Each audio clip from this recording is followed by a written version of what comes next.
Global War 36 enthusiast here with a video about understanding surface ship movement. Right now it's Japan's turn. Japan is the attacking player, and America has these naval units here on this task force card, and that task force is sitting in P16. The Japanese player ideally wants to do a couple things. Take out the Mariana Islands. It'd also love to take out Wake, and it'd really love to attack this group of 2 battleships, 2 light cruisers, and a transport that has a heavy armor and a Marines. They've got this significant force here, so let's examine how the Japanese can move. The first thing to think about is that if you're moving ships into a zone that contain enemy naval transports, these may be ignored for the purpose of movement. So these ships here could just move in if they wanted. Let's say this transport wanted to pick up these 2 Marines and just move over and reinforce the Marshall Islands. The transport could do that, even though there's an American transport there. The Japanese could certainly send a destroyer over or whatever they want to send over. They've got this seaplane. They could fly that on over to kill that transport. If they wanted to, they can engage that naval transport, but they may ignore it. There might be situations where you've got other priorities and you're going to ignore an enemy naval transport. If you're moving into a sea zone that contains enemy surface warships, then naval combat is going to occur. However, the attacker may divide his forces into a screening force and a continuing force. So let's talk about that. A screening, it's a form of combat movement used to clear sea zones of enemy units, and that makes a path for the continuing forces to move on. So let's say we move into this with all these naval units. We move into sea zone, this is P43. And let's say that the Japanese player divides his forces into a screening force of 3 destroyers, but all the other naval units, including his naval transport, they're over to the side here. They're a continuing force. Okay, you divide up your force. The screening force will then fight the forces that are present. And in order for the screening force to be successful, all they have to do is clear the sea zone of all aircraft and enemy surface warships. So note that enemy submarines don't have to be cleared. And also note, it's interesting that defending submarines, if they're involved in combat, they must submerge after the first round of combat. So even if there were any surviving defending submarines, after 1 round of combat, they would submerge and they'd be out of the picture. So the screening force will fight the present forces. They need to clear enemy warships and enemy surface warships and aircraft. Then the continuing force, that's all these forces minus the destroyers, they can do one of 2 things. They can either amphibiously assault in the sea zone that was just cleared. So for example, the transport could drop off here in Guam. You could do bombardments.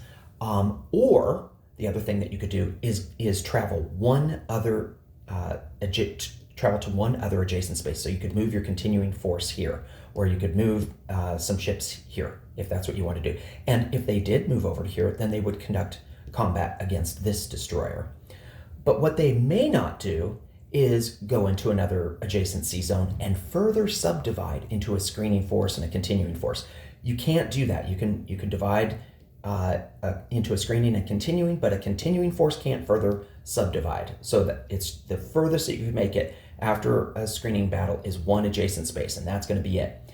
The other thing that they may not do is go to another sea zone and amphibiously assault in that sea zone. Let's say that the Volcano Islands were American and the continuing force won here. They can't move to this sea zone and then amphibiously assault there.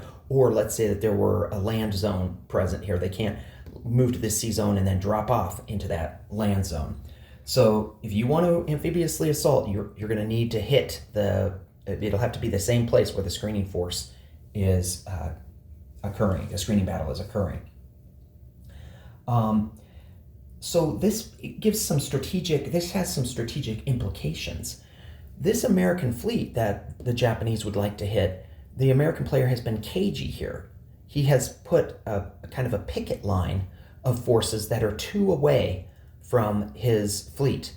So the Japanese player could go into this zone or into this zone, or even 1-2 into this zone, and fight a screening battle, but then can only go 1 further. So when you're trying to protect your main fleet, you want to have a rule of thumb about using typically destroyers. A sub won't do it. We're gonna talk about subs in a moment, but subs won't be a protective picket force for you. You need to use a surface ship. Another thing is a torpedo boat destroyer is another great one. Cheap and just a little blocker that's going to slow them down, kind of a speed bump. Okay, so that's how screening works. If you want to look up more rules about screening, it's on 9.4.1. Okay, now let's talk about moving into a sea zone that has a non-submerged sub. So let's say the Japanese player goes into this sea zone and then this sea zone. The way subs work is if there is not an attacking aircraft on map, then the submarine is going to get to decide, do they want to take a shot at this naval force moving in? So if all those ships moved into that sea zone, because there's not any aircraft on map, let's go over that map for a moment. The aircraft that are on a carrier are automatically considered to be on map. So they're on map in this sea zone. And the map range of tactical bombers or fighters is 1. So they could also fly map to any adjacent sea zone that's near to this carrier. They could go 1 space. But these tactical bombers, although their range is 4, and they could go 1, 2, and then go 3, 4 and land, they wouldn't be on map when they flew here. They'd just be normal aircraft. So if you wanted to go hunting for a sub, you need to be on map. Seaplanes have a range of 2, but it's 1 just to get to the sea zone that it's in, and 2 to be to adjacent sea zone. If you have developed long-range aircraft and you have a seaplane base, then a seaplane could fly 3. But for the sake of argument, let's say that the Japanese player doesn't have any capability to project Maritime Air Patrol into this sea zone. So now it's up to the sub. The sub gets to decide whatever naval units move into there. The sub will decide, okay, I would like to engage you, or no, I'm going to decline to engage you. And I want to point something out. If this sub declines to engage any naval units that move through, that doesn't make it submerge. It isn't submerged. It's just declined to engage in combat, and it remains unsubmerged. So let's just say that all these ships move in here, and the submarine decides, I don't care that it's suicide. I need a Hail Mary. I am going to engage these ships. Let's just talk about how that works. There's 1 round of combat, because if you think about defending subs, it's always going to only be 1 round of combat, right? Because they submerge at the end of the first round of combat if you're a defending sub. You don't submerge as an attacking sub, but you do submerge as a defending sub. So the sub would get 1 shot, and the reason I call it a Hail Mary is because submarines have target selection on a 1. So if you do roll a 1, then you could say, oh, I want to get that naval transport, or maybe there's a damaged capital ship that you want to get. But typically what would happen is this submarine, when there's other naval units moving through, it will probably just decline, and it will remain non-submerged. That's how submarines work. Now let's talk about if you're moving into a sea zone that contains aircraft on map. The scenario for that to happen is, like, let's say this naval force moves into here. It can just ignore that transport, and then it moves up into this sea zone here with that seaplane that's on map off of Wake.